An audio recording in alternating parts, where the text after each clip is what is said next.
Flamengo divulga balancete e aponta redução na dívida em 2020 e faturamento de R$500 bilhão. Time finaliza a preparação para encarar o São Paulo amanhã, 4 da tarde, pela 19ª rodada, penúltima do Campeonato Brasileiro. Problema grave no Mengão. Departamento de Futebol convoca reunião com médicos e fisioterapeutas para entender e resolver os problemas das lesões nos atletas em 2020.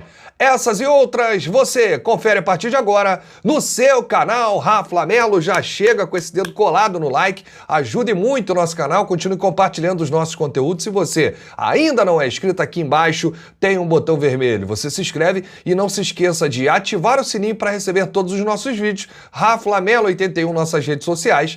Assiste até o final, vem comigo, porque tem muita informação do nosso Mengão nesse sábado, pré-jogo. Amanhã a bola rola e você confere nas imagens a última atividade do elenco antes do compromisso diante do São Paulo, 4 da tarde, Maracanã, neste domingo. Você acompanha aí e hoje o elenco encerrou a preparação para a partida contra o São Paulo. Em processo de transição, Gabigol participou do aquecimento no treino do Flamengo deste sábado com os demais companheiros. Arrascaeta fez trabalhos internos no CT do Ninho do Urubu.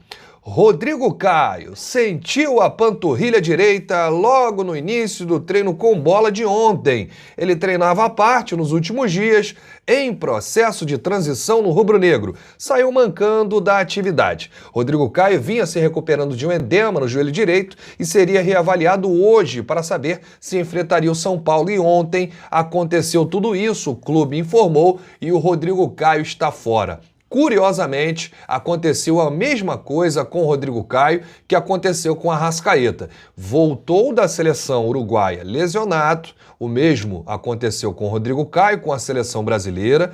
Veio, se recuperou pelo departamento médico, treinou com bola, treinou com os companheiros e aí sentiu uma nova lesão. O Arrascaeta, depois de tudo certo, ele voltou com o joelho inchado e com fortes dores. Está parado e realizando tratamento de fisioterapia junto ao departamento médico. E ontem foi a vez de Rodrigo Caio.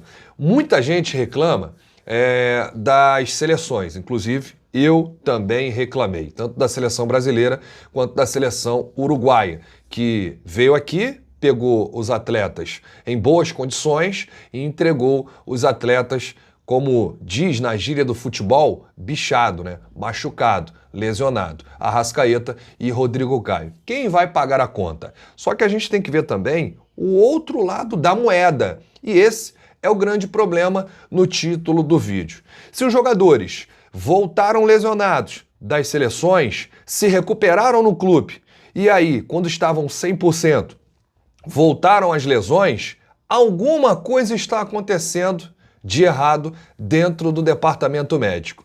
E com isso, a Comissão de Futebol do Flamengo convocou uma reunião hoje no CT Jorge Elao Ninho do Urubu para tentar entender as causas e resolver os problemas, especialmente de Rodrigo Caio e também do de Arrascaeta. Até porque o departamento médico do Flamengo foi reformulado. Chegaram novos médicos, novos fisioterapeutas, então o Flamengo marcou essa reunião para entender por que isso está acontecendo.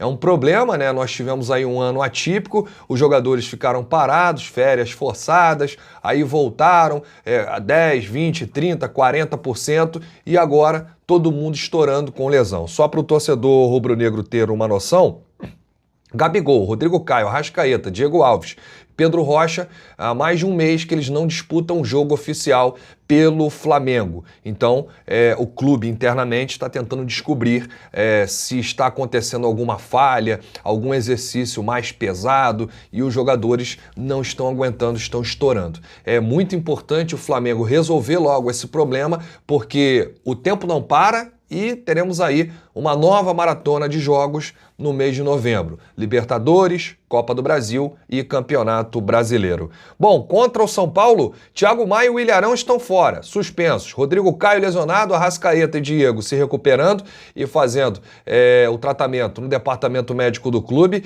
Gabigol está treinando muito bem, inclusive hoje ele participou do aquecimento, hoje rolou um treino no CT Jorge Elal, no Hidrobu, ontem os jogadores ganharam folga, mas hoje todo mundo se reapresentou e realizou essa última atividade visando o compromisso de amanhã, 4 da tarde, contra o São Paulo no Maracanã. Mas o Gabigol treinou muito bem, mas o torcedor se pergunta, Rafa, o Gabigol vai para o jogo amanhã? Não. O Gabigol está sendo preparado para o jogo de quarta-feira, o jogo da volta da Copa do Brasil, oitavas de final, dia 4 de novembro, quarta-feira à noite, no Maracanã, contra o Atlético Paranaense. O Diego Alves já está 100% recuperado, inclusive ele foi relacionado para o jogo contra o Atlético Paranaense, não foi a campo por opção de nome. E não deve ir a campo também por opção do treinador. Eu fiz aqui um time, provável time, né? Mas deve ser o time que vai a campo contra o São Paulo. Não deveremos ter mudanças. A briga boa, né? A briga sadia no meio-campo, disputando aí a posição do Thiago Maia e do Ilharão. O João Gomes vai levar a melhor em relação ao Daniel Cabral, pelo menos é a expectativa que fica, é a informação que a gente tem, e o provável time do Flamengo deve ter Hugo Souza no gol, mais uma vez, lateral direita, Isla, dupla de zaga, Natan e Gustavo Henrique retornam, Felipe Luiz na lateral esquerda. O meio-campo do Flamengo, sem Thiago Maia e o Ilharão suspensos, João Gomes, Gerson, Everton Ribeiro, na frente, Bruno Henrique, Vitinho e Pedro. O time não deve mudar muito em relação a isso aqui, né? O esqueleto, e deve ser confirmado aí na preleção no vestiário 1 hora antes da bola rolar. Além da possibilidade do Flamengo alcançar a liderança do Campeonato Brasileiro amanhã, conquistar aí esse título simbólico do primeiro turno, né, os 3 pontos, existe um tabu aí entre Flamengo e São Paulo. O Flamengo pode encerrar aí um jejum, né, um incômodo diante do São Paulo, Flamengo que não vence o tricolor paulista desde julho de 2017. De lá para cá foram 5 jogos com 2 vitórias do São Paulo e 3 empates. Mas amanhã é dia de quebrar esse tabu, de conquistar mais 3 pontos e seguir na liderança da competição, secando o Inter lá contra o Corinthians. Um empate lá em São Paulo já está de bom tamanho. Olha aqui, eu anotei para o torcedor rubro-negro algumas informações. Tem muita gente que gosta de saber quanto que é a dívida do Flamengo, se diminuiu, o balancete, os valores referentes à venda de jogadores, se o Flamengo está no azul, quanto que o Flamengo faturou até agora na temporada 2020. Tem muita gente que gosta de números e isso é informação. Bom, o clube divulgou o balancete de forma oficial no seu site, flamengo.com.br, e o clube apontou que, até o momento, tem um déficit anual de 19,8 milhões de reais contra 26 milhões em junho, ou seja, a dívida do Flamengo caiu em relação a junho desse ano. A queda é de 6,3 milhões de reais, a receita líquida no acumulado do ano chegou a 495 milhões de reais.